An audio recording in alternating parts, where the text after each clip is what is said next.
Paranormal or not, what was the scariest thing to ever happen to you?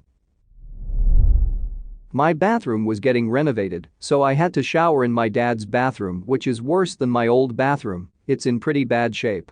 Anyway, I'd gotten out of the shower and reached for my towel, and out the window, I see this tall, lanky, naked man-looking thing casually walking across my backyard. It was just the shape of a human, no defined lumps for a nose or anything, but that could have been because of the frosted glass. I checked 10 times that it wasn't my reflection, and now, a few years later, I'm still unable to come up with an explanation for that.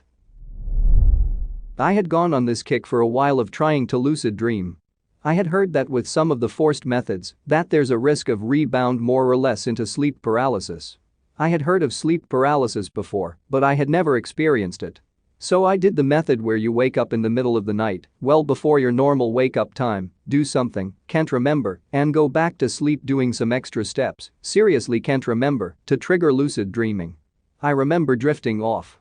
And then waking up on my side, somewhere near sunrise because it was starting to get bright in my room. I couldn't move anything except my eyes, and it was crazy hard to breathe. And then in my ear, I hear this horrifyingly mean-sounding growl, like how you might imagine some kind of demonoid creature trying to scare someone. It put me into such a panic that I woke up the rest of the way. Haven't tried lucid since. Not gonna try ever again. When I was around 16 years old, I was at a friend's house for band practice. We would practice in a detached garage and would typically go until it was dark out. While I was in the garage, I got a phone call from a friend of mine, so I stepped outside and walked down the driveway a ways to avoid the noise. It was already dark out, and the location of the house was on the water in a rural area, so there wasn't much light. While I was on the phone, I thought I saw something moving out of the corner of my eye, so naturally I turned my head to look. I was not in the least bit prepared for what I saw. The only way I can describe it is if you were to imagine the shadow of a person jumped off a wall and started walking on its own. I could roughly make out the shape of legs crossing over one another like it was walking, and its upper body seemed to be facing me. I stared for a second or two and then immediately started sprinting back to the garage while yelling, "I just saw a fleeing ghost." My friend on the phone is laughing at me while I scramble to open the door, and I finally burst in and repeat myself, "I just saw a fleeing ghost." The first thing I hear is my friend saying, "Shut the flurbo up." And I quickly repeated myself. They said they would have never believed me if I didn't look so terrified. We went inside and told my friend's mom what had happened, and she kind of laughed and then shared some creepy stories of her own from living there. The most unsettling thing about the whole situation is that about 2 weeks earlier, we were stopped by a police officer at the end of their driveway while we were heading to the store. This wasn't totally out of the ordinary because one of the neighbors called the cops on us a few times due to the noise. He then proceeded to ask us, "Have you guys seen anyone walking around the woods here wearing all black? Some kids got off the school bus and saw someone wandering around wearing nothing but black in the woods." We all looked at each other and just said no, because we hadn't. But now looking back at it, those kids must have seen what I saw if it made them so uncomfortable that they decided to tell their parents about it. So there was this forest that had been cut down recently. This happened like 5 years ago. I usually went to the forest alone or with a friend just for fun. There was eatable stuff growing in there such as blueberries and cranberries, so I also went to pick those up. But while I was there alone picking berries, I saw something in the corner of my eye. At first I thought it was some animal or a bird, so I didn't pay much attention. But when I continued picking them, I saw something at this treehouse that me and my friend built. At that point in time, I saw a blackish figure around 2 meters tall and quite slim in a scary way. Let's say around 70 to 80 kilograms. I remember that its posture looked odd. You know, like a hunchback or something. So when I saw it, I got scared fleebless, and of course he saw me too. So I started running towards the closest housing, which was a place I knew the owner from, so I could run through the yard since I knew the owner. And to my surprise, it started running towards me. Well, we had around 20 meters distance when started running, and I did get a head start, but darn, the butter robot was fast. Luckily after I exited the forest and into the yard, I saw him stop and retreat into the woods. Then when I later returned with a friend, it kind of disappeared. I haven't seen it since, but that is for the good. I feel like if I did not see it, I would have been dead. I still to this day have no fleeting idea what it was, nor do I want to know. Now that most of that forest is gone, I don't think it will return there anytime soon if it is still alive. Sorry, this is long and will sound crazy. I was raised by a pack-rat hoarder, so I tend to pick random things up on the street that I can reuse or just feel a connection with. I try to keep it down to just the occasional beachcombing in my adulthood though, this matters later. When I was younger, I used to see people that didn't exist, like shadows on a street corner in the shape of people waiting to cross. Sometimes they would call out my name or ask me to play a game, but when you look directly toward them, they become opaque, disappear. I just pretended to not see them or I would acknowledge them without anyone else seeing. I never felt endangered, they never attacked or felt threatening. I have encountered ones that were dangerous though. I was in someone's guest bedroom for the night away from home. I could feel something was wrong as soon as I laid down. I opened my eyes and could see writhing figures clawing their way across the ceiling.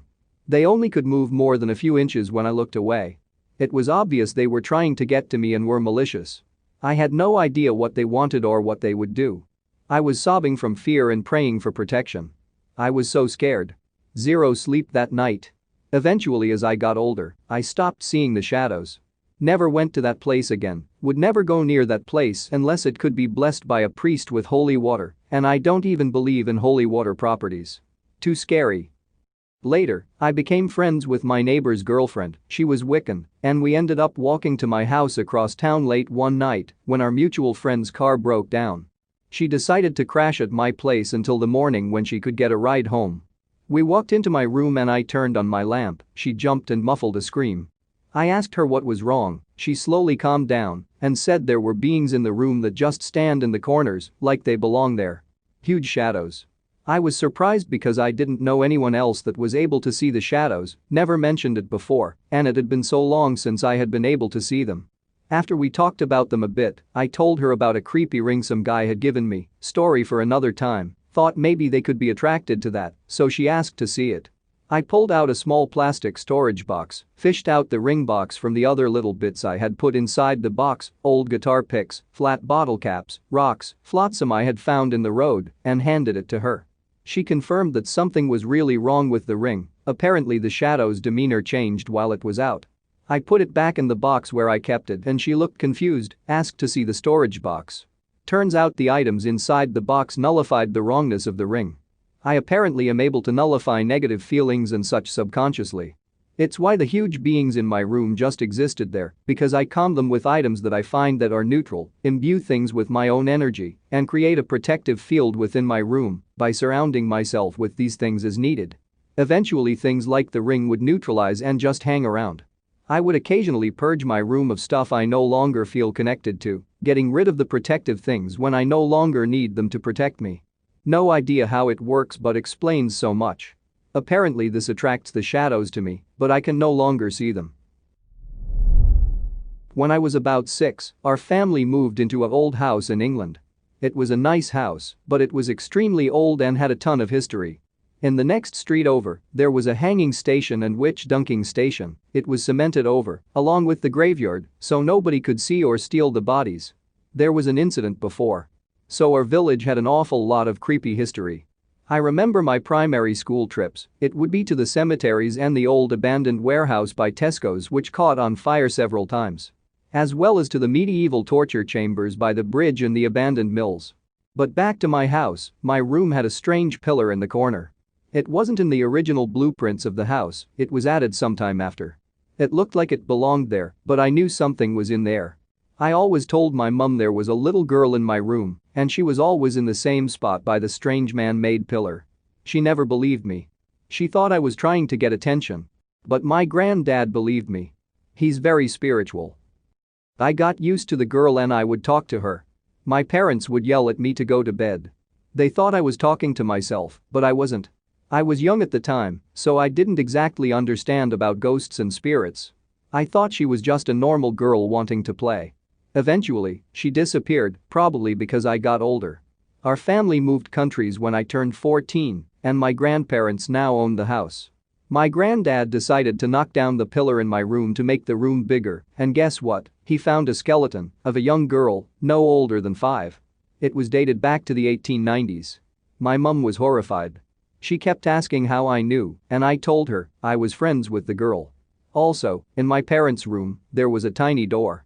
It was bricked up and we had no idea where it leads, but considering the skeleton in my room, I wouldn't be surprised if there are more bodies hidden within the house. I could sense a spirit in my parents' room. I was terrified to go into their room.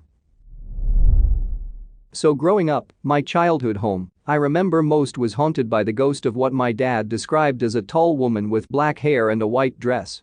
I was about 4, going on 5 and had gotten a radio with a CD and cassette tape player, and it was awesome. So I had it plugged out unless I was listening to tapes. Also for the record, it was a groovy chick one. I was a 00s kid, it was around 3 a.m., had a clock and basic understanding, when suddenly, there was this god-awful screaming sound coming from the radio. Still plugged out, not battery operated. So my reaction was to scream. Once that happened, the radio stopped making noise, and my stuffed toy moved to my lap. Yeah, I slept in my parents' room for like a week after that. A couple of years ago, some friends and I met up beside the abandoned primary school in my town.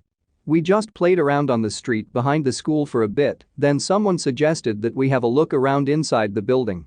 Now, there's been a lot of rumors and theories in my town that building is haunted and infested with giant spiders and other things. I wasn't keen on the idea, but didn't want to be left alone while they did something, so I just tagged along. We went through this gate that hadn't been blocked off into the playground. It was my first time in there and it felt strange standing so close to the front of the building. There's a window on the top floor of the building that hadn't been blocked off with wood like the rest of them. When it's windy, you can see a curtain blowing about. My sister and I call it the ghost window. From where I was standing in the playground, I could see it clearly, and sure enough, the curtain was blowing in the wind. While the others explored the playground, I continued staring at the ghost window. But my heart stopped when I saw something appear from behind the curtain. It was a girl who looked perhaps 7 years old, in a white nightgown. She had messy black hair and rather pale skin. She just stared blankly at me from the window. I stared back, visibly shaking for a few minutes. Suddenly the girl smiled at me and vanished in front of my eyes. I was so scared that when my friends came back over to me and said they wanted to go inside the building, I told them everything that I saw. They believed me and we ran out of the playground. But we'd been watched the whole time we were in there by my best friends and my arch enemy. She threatened to call the police on us because we are not allowed on the school's grounds.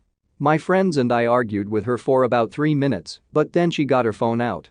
She ended up faking a call to the police, but we thought it was real, so we made a run for it. I said that we should go to my house because the enemy, I'll call her Susan, doesn't know where I live. Everyone agreed and we took off running. But on our way there, 2 policemen were coming in our direction.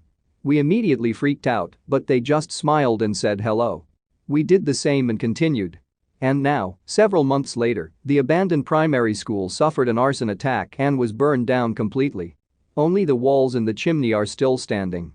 I never saw or heard the mysterious girl again until the night it was on fire. I was watching from my house's window as the roof burned. My house is about 7 minutes from the old school, and I thought I could hear distant screams.